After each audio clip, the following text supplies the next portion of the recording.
नमस्कार दोस्तों, स्वागत है मेरे चैनल में आप लोगों का। तो मेरे जितने बड़े भाई बहन और माता पिता हैं, मैं उनको प्रणाम करना चाहती हूँ। और मैं एक आप लोगों को सोहर का उठान सुना रही हूँ। वीडियो अच्छा लगे तो लाइक शेयर सब्सक्राइब जरूर करना। द्वारे पे आया बढ़ैया जसोदा रानी, पाले ना ले लो।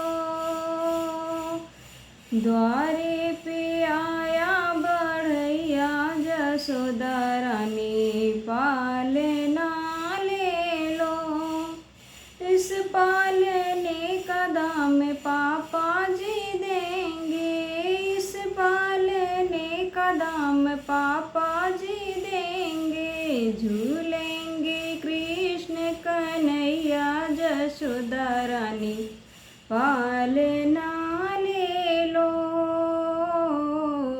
झूलेंगे कृष्ण कन्हैया जसोदा रानी, पालना ले लो।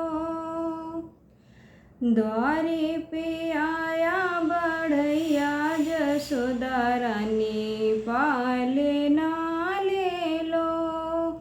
इस पालने का दाम चाचा जी देंगे, इस पालने का दाम चाचा जी देंगे।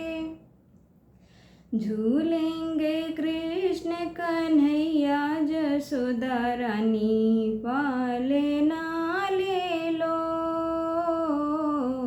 झूलेंगे कृष्ण कन्हैया जसोदा रानी, पालना ले लो।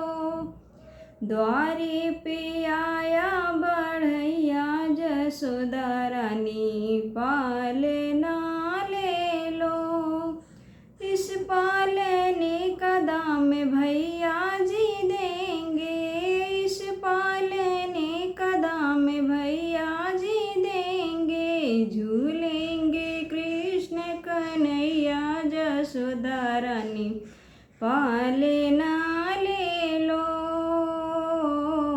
झूलेंगे कृष्ण कन्हैया जसोदा रानी, पालना ले लो। द्वारे पे आया बढ़ैया जसोदा रानी, पालना ले लो। द्वारे पे आया बढ़ैया जसोदा रानी, पालना